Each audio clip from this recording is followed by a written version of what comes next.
की बात है। एक रियासत के मंत्री ने राजा को अपनी बेटी के विवाह समारोह में निमंत्रित किया।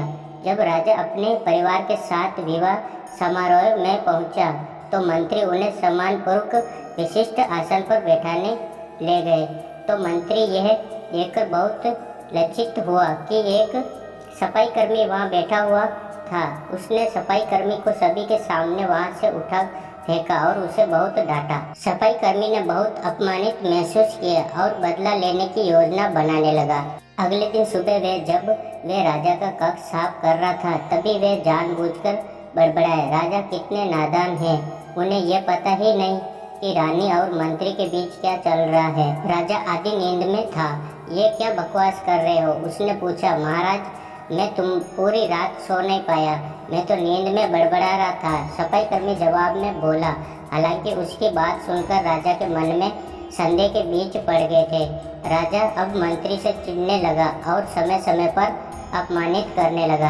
एक दिन तो उसने द्वारपालों से यह तक कह दिया कि वे मंत्री को महल में घुसने ही न दे। मंत्री राजा के व्यवहार से बहुत चकित था, लेकिन कुछ विचार करने के बाद उसे समझ में आ गया कि सफाई कर्मी ही इसके लिए जिम्मेदार हो सकता है। मैंने उसका अपमान किया था और उसी का उसने बदला लिया है। अब मुझे उसे दोबारा प्रसन्न करना होगा, तभी वे राजा की निगाह में मेरा सम्मान दोबारा मिल दिला सकता है। मंत्री ने सोचा। एक दिन उसने सफाई कर्मी को अपने घर भोजन पर आने को निमंत्रण दिया और कहा, मेरे दोस्त, मुझे क्षमा कर दो, मैंने तुम्हारा अपमान किया था, मुझे गलती का एहसास हो गया है। इन सुंदर कपड़ों को उपहार के रूप में ग्रहण करो, चलो मेरे साथ भोजन करो। सफाई कर्मी प्रसन्न हो गया और वह सोचने लगा, मंत्री तो अच्छा आदमी है, मैंने ही उस दिन गलती कर दी थी। अब सफाई कर्मी प्रसन्न था और प्रयास करने लगा कि मंत्री के बारे में राजा की धारणा बदल जाए।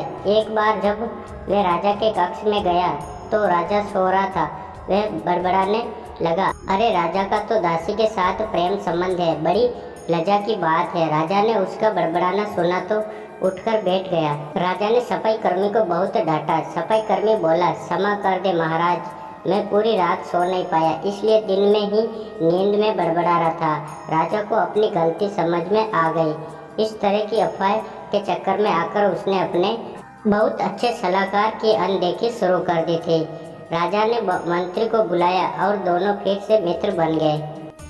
तो दोस्तों, ये थी हमारी आज की कहानी। आपका क्या कहना इस कहानी के बारे में? कमेंट करके हमें ज़रूर बताएं और वीडियो को लाइक कर दीजिए। और इसी तरह की कहानियाँ देखने के लिए चैनल को सब्सक्राइब करके घंटी को दबाकर ऑल पर सेट कर लीजिए, ताकि आने वाली वीडियो का नोटिफिकेशन आपके पास तुरंत पहुंचे। मैं मिलता हूं आपसे अगले वीडियो में, तब तक के लिए धन्यवाद।